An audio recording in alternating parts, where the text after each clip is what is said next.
Chers téléspectateurs, heureux de vous savoir nombreux à suivre votre journal hebdomadaire sur Free Media TV. Modestine Sifa Ocha, lors d'une visite effectuée dans son ancienne école primaire Karale, ce samedi 14 octobre 2023, appelle les parents qui ont des enfants en situation d'handicap de les inscrire à l'école et aux enseignants de s'en occuper équitablement comme ils le font pour les enfants non handicapés, afin de faire renaître un espoir pour qu'ils soient utiles demain dans la communauté. Félix Tshisekedi annonce mettre sur pied un dispositif transitoire graduel pour les provinces du Nord Kivu et de l'Ituri, au terme duquel la situation exceptionnelle de l'état de siège devra connaître sa fin. C'était lors de son discours adressé à la nation le 12 octobre 2023. Au Nord Kivu, les affrontements se poursuivent entre les Wazalendo et les M23, des jeunes résistants patriotes qui sont accusés de s'apprendre aux communautés Tutsi. Des allégations qu'ils rejettent en bloc et affirment avoir récupéré plusieurs biens et entités occupés par les rebelles. Ils demandent aux Croix-Rouges de récupérer les corps des rebelles pour enterrer dignement. À présent, les détails. Félix Tshisekedi annonce mettre sur pied un dispositif transitoire graduel pour les provinces du Nord Kivu et de l'Ituri, au terme duquel la situation exceptionnelle de l'état de siège devra connaître sa fin. C'était lors de son discours adressé à la nation ce 12 octobre 2023. Selon lui, après avoir échangé avec les responsables des institutions de l'État, attendu le Conseil supérieur de la défense examiner en toute responsabilité l'ensemble des recommandations formulées lors de la table ronde sur l'évaluation de l'état de siège qu'il a pris la ferme résolution vers l'allègement progressif et graduel des restrictions de l'état de siège. Congolaises et Congolais, mes très chers compatriotes, après avoir échangé avec les responsables des institutions de l'État et entendu le Conseil supérieur de la défense, j'ai pris la ferme résolution de conduire, sans atermoiement funeste, mais sans précipitation inconsidérée non plus, les populations des provinces de l'Ituri et du Nord Kivu vers un allègement progressif et graduel du régime de restriction de l'état de siège, avec les meilleures garanties de poursuite du maintien d'une pression maximale sur les ennemis de la paix. C'est pourquoi, prenant la juste mesure de l'impérieuse nécessité d'un retour sécurisé de nos populations à une vie civile et citoyenne normale d'une part, et des avancées enregistrées au cours de la gouvernance sous l'état de siège d'autre part, notamment l'amélioration de la situation sécuritaire dans certaines zones des deux provinces concernées, j'ai opté, en toute responsabilité, pour la mise en œuvre d'un dispositif transitoire graduel au terme duquel cette situation exceptionnelle devra connaître sa fin. Ce dispositif transitoire consistera au rétablissement de l'autorité civile dans les entités territoriales décentralisées et déconcentrées qui sont déjà sécurisées et sous contrôle des forces armées de la République démocratique du Congo. Ce qui implique la levée des restrictions des libertés constitutionnelles de tous les citoyens et plus particulièrement la libre circulation des personnes et de leurs biens en mettant fin au couvre-feu. Le président Félix Tshisekedi a reçu ce 12 octobre 2023 le titre de docteur honoris causa à l'université de Kinshasa. Ce titre honorifique lui a été décerné pour ses nombreuses réalisations en faveur du peuple depuis son accession au pouvoir. Iguette Kadende revient avec les commentaires. Parmi les prouesses du chef de l'État qui ont motivé les jurys, le recteur de l'UNIKIN, Jean-Marie Kayembe, a cité l'amélioration du climat des affaires, l'afflux des investisseurs, l'accroissement du budget national, la bonne gouvernance et la lutte contre la corruption. Évoquant sa vision qui met en exergue les tandems facteur capital, facteur travail avec l'homme comme pierre angulaire, Félix Tshisekedi a affirmé qu'il demeurait impératif de s'attaquer par les prismes de la bonne gouvernance à l'éducation et à la santé. Le professeur Modeste Bahati Lukwebo a réagi par rapport au titre et docteur d'honoris causa décerné au chef de l'État Félix Antoine Tshisekedi en disant qu'il mérite bel et bien cette élévation scientifique. Pour lui, dans le monde scientifique, il n'y a pas de complaisance. Connaissance scientifique, parce que comme vous le savez, dans notre monde de la science, il n'y a pas de complaisance. Si aujourd'hui le titre et le grade de docteur honoris causa est accordé à son excellence Félix Antoine Tshisekedi Tshilombo, il l'aura amplement mérité. Peut-être que les gens oublient très vite d'où nous venons. Lorsqu'il a pris le pouvoir en 2019, aussitôt après, on lui a mis beaucoup de bâtons dans les roues pour qu'il ne puisse pas accomplir son programme qu'il a promis au peuple congolais.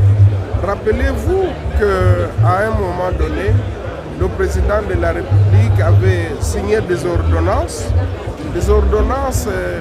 pour désigner des mandataires dans les entreprises, notamment la GECAMIN, et une ministre, membre de son gouvernement, a bloqué l'exécution. Comprenez vous-même, dans un contexte comme celui-là, et plusieurs activités, rencontres de grande importance auxquelles le président était convié, on a vu que la présidente de l'Assemblée nationale n'y participait pas, le président du Sénat n'y participait pas, et il boudait le président de la République. Et donc, au jour d'aujourd'hui, la situation est redevenue normale. C'est parce qu'il a fait usage de son intelligence, de sa sagesse, de sa dextérité, qui aujourd'hui mérite la reconnaissance scientifique qui est celle d'aujourd'hui. Honoris causa est une locution latine qui signifie pour l'honneur. Ainsi, un doctorat honoris causa est un titre honorifique décerné par une université ou une faculté à une personnalité qui s'est distinguée dans un domaine donné. 80% des églises prennent du temps à leurs fidèles sans idée entrepreneuriale. Pourtant, ils attendent d'eux la dîme, les offrandes et différentes contributions. Ces résultats sont d'une étude menée sur la contribution des confessions religieuses sur l'entrepreneuriat de jeunes, femmes et personnes vivant avec handicap dans la ville de Bukavu par le Conseil des entrepreneurs et leaders cohésifs CLC ASBEL. Résultats présentés lors d'un atelier de restitution à l'hôtel Horizon commune d'Ibanda. Reportage avec Iguet Kadende.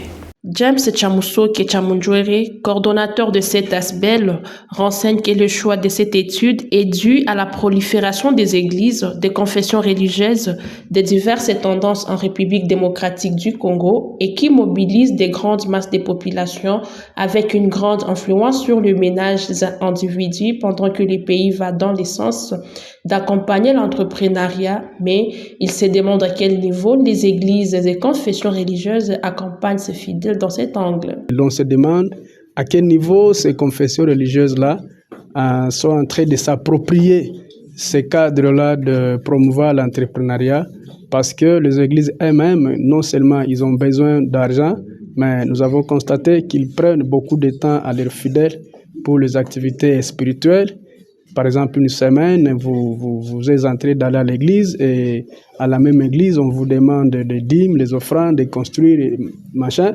Et on se dit, est-ce que ces mêmes églises sont en train aussi d'accompagner les mêmes fidèles pour les actions d'entrepreneuriat? Et c'est pourquoi nous voulions comprendre comment ces églises les accompagnent. Quel accent particulier, si accompagnement il y en a dans ce cadre, ils accordent aux femmes, aux jeunes, mais aussi particulièrement aux personnes vivant avec handicap. Sur base des 100 entretiens individuels avec les dirigeants des confessions religieuses, des focus group de 7 à 7 jeunes femmes, PVH, des résultats montrent que 80% des confessions religieuses n'ont pas d'activité d'entrepreneuriat pour leurs fidèles et ceux qui en parlent, les jeunes femmes, vous disent que les dirigeants leur disent d'entreprendre, mais ce n'est en théorie rien de concret. Il y a des églises où l'on interdit même de contracter un crédit avec intérêt alors qu'on a besoin d'un crédit pour des activités entrepreneuriales. Le 20% des églises qui ont osé initier des actions entrepreneuriales créent des centres de formation pour toutes les personnes dans leur diversité, mais malheureusement, ils les forment pour devenir employés, travailleurs et non entrepreneurs, à quelques exceptions près. Modestine Sifa Ocha, lors d'une visite effectuée à son ancienne école primaire, Epekarale, c'est 14 octobre 2023, appelle les parents qui ont des enfants en situation de handicap de les inscrire à l'école et aux enseignants de s'en occuper équitablement comme ils le font pour les enfants non handicapés, afin de faire naître un espoir dans eux pour qu'ils soient utiles pour la communauté. Profitant de cette visite, cette ancienne élève de l'école primaire Karale est venue remercier ses enseignants pour ce qu'ils ont fait d'elle, car elle est devenue une personne utile dans la société. Elle a aussi profité de cette occasion pour distribuer quelques fournitures scolaires, cahiers, stylos, écrits aux enseignants et à certains enfants en situation de handicap. Modestine Sifa a demandé aux enseignants d'encadrer ces enfants et de sensibiliser les autres enfants à les aimer. Du côté des enfants en situation de handicap, elle les a encouragés de ne pas se sous-estimer car ils ont des atouts et peuvent mieux faire comme d'autres enfants non handicapés. Et étant donné que je suis ancienne de l'école, j'ai juste préparé quelques craies, mais également quelques cahiers pouvant permettre à la direction de fonctionner. De ces faits, je nous demande au travail d'être intelligents pour que demain et le lendemain, nous ayons d'autres personnes qui vont avoir de grandes personnalités dans la ville de Bukavu. Mais également, je demande au gouvernement de se souvenir de ces enseignants qui se battent tous les jours. Les enseignants ne cessent de se sacrifier, de nous donner des formations, car l'école primaire, c'est une base. Si nous parvenons à rater la base, qui est l'école primaire, cela veut dire que nous n'allons pas être des gens valables pour la communauté.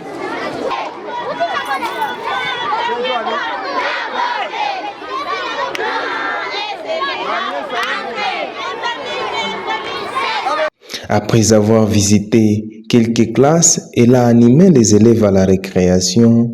Le directeur de cette école, Désiré Tchihebei, s'est dit satisfait de voir son ancien élève se souvenir de son école et de la formation acquise et de ce qu'elle est devenue dans la société. Oui, pour moi, effectivement, c'est un sentiment de satisfaction de voir une ancienne élève comme Madame Sifa Ocha qui se souvient de nous, qui se souvient de son école de formation. Ce n'est pas donné à tout le monde. Moi, je pense que c'est un don du Saint-Esprit qui peut faire à ce qu'un enfant puisse se souvenir de ses parents, surtout des parents de l'éducation, que nous sommes, nous, les éducateurs. Il a plaidé également auprès de Madame Modestine Sifa d'initier les enfants qui sont dans la même situation sur l'entrepreneuriat pour devenir comme elle. Pour clôturer cette visite, elle s'est réunie avec les corps enseignants pour lui présenter la situation de l'école. À l'occasion de la célébration de la journée internationale de la jeune fille, c'est 11 octobre 2023, Grace Maroy, coordonnatrice de l'organisation Manam Kekesho, explique que cette journée renvoie aux droits des jeunes filles en particulier et donne l'opportunité de s'exprimer sur les inégalités auxquelles font face certaines filles.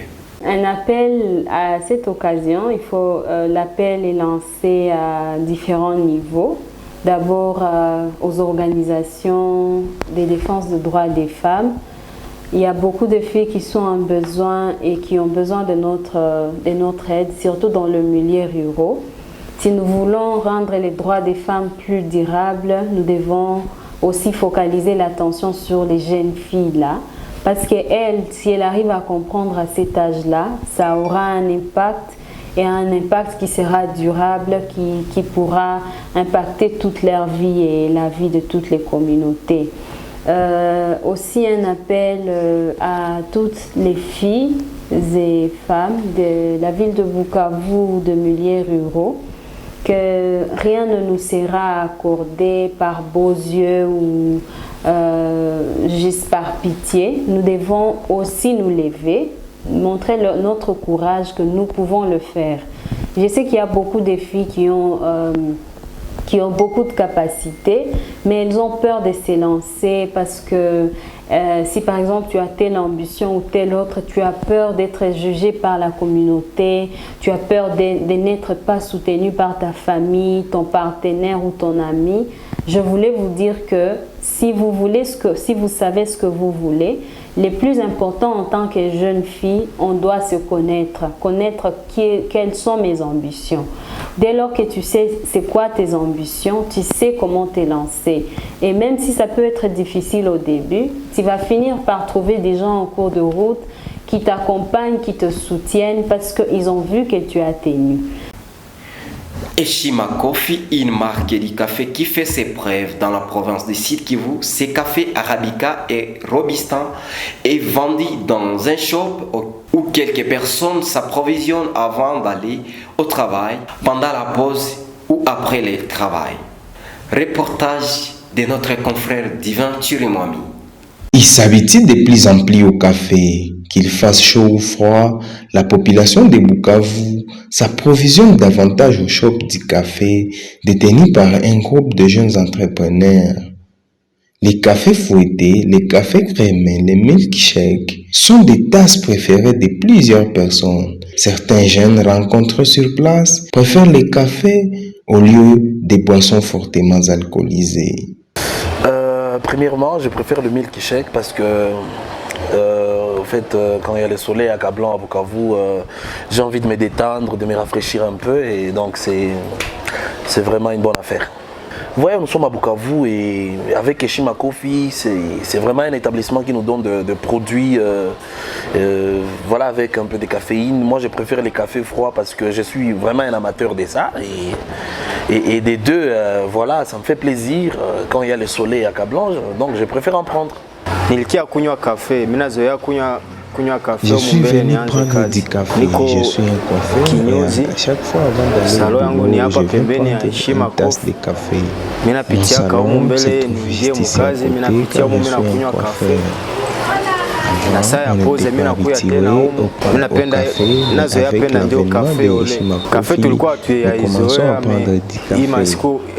J'arrive ici chez Eshima Coffee pour prendre du café. Je suis un footballeur et après mon entraînement, je vais prendre du café.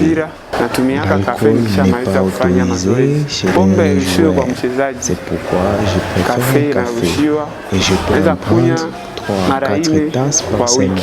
De son côté, la présidente du conseil d'administration de cette entreprise, Solange Kunja-Kahiriri, confirme avoir reçu plusieurs formations sur la préparation d'une tasse de café pour ne pas servir trop de café aux gens. Les cafés, on a suivi des formations pour la préparation d'une tasse de café. Donc avec Eshima Coffee, nous on a suivi des formations de la pépinière à la tasse. Et ils savent aussi comment orienter la personne pour qu'elle puisse consommer la tasse de café ou le café avec modération. Parce que plus vous prenez beaucoup de tasses et l'âge a avancé, plus vous avez des risques de contracter des maladies. En cas une personne arrive ici, on essaie de présenter le menu. Il y a les cafés noirs que toute personne a cette expérience, si je peux dire, de le faire chez elle à la maison. Elle voit aussi tout le temps qu'on a pris à préparer la tasse là de café fouetté ou de milkshake. ils voient que c'est moins cher. Et souvent, je peux dire que ce sont des gens qui ont déjà consommé ça ailleurs qui viennent souvent. Mais nous, on a essayé de mettre ça à moins cher pour que quand une personne arrive ici, elle est venue prendre les cafés noirs ou soit un café au lait simple. Mais quand elle va voir comment est-ce que les milkshakes se présentent ou les cafés fouettés ou le café crémé, et il est attiré, la personne elle est attirée d'abord par la présentation de la tasse là.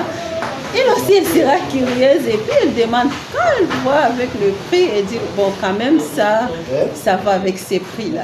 Elle appelle les jeunes filles à oser car les préjugés et les stéréotypes freinent leur épanouissement. Une entrepreneuse est une personne autonome. Les filles ne devraient pas être frustrées et qu'elles sachent qu'elles ont des potentiels. Au Nord Kivu, les affrontements se poursuivent entre les Wazalendo et les M23. Les jeunes résistants patriotes qui sont accusés de s'en prendre aux communautés Tutsi. Des allégations qu'ils rejettent en bloc et affirment avoir récupéré plusieurs biens et entités occupées par les rebelles. Héritier Ndangue, porte-parole du mouvement APCLC, appelle toutes les communautés à l'union pour vaincre les rebelles du M23 et demande la Croix-Rouge de les aider à récupérer les corps des rebelles pour un enterrement digne.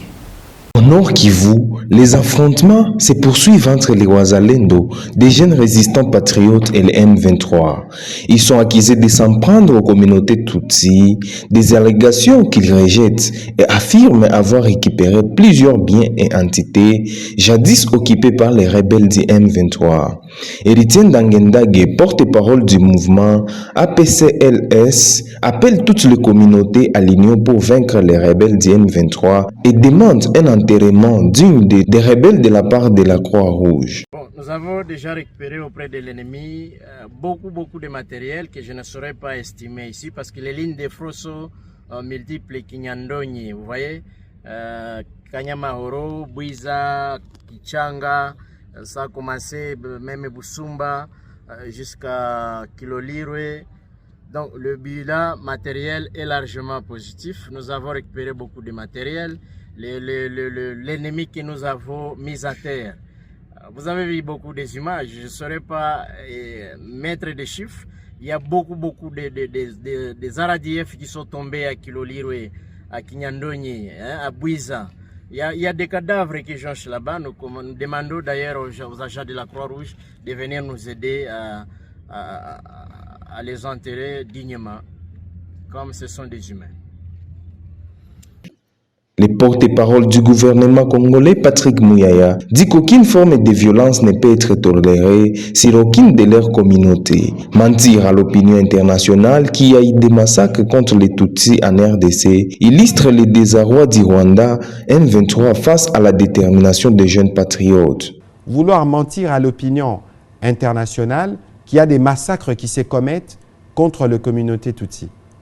Nous, comme gouvernement, nous avons une position connue quant à ce. Aucune forme de violence ne peut être tolérée sur aucune de nos communautés.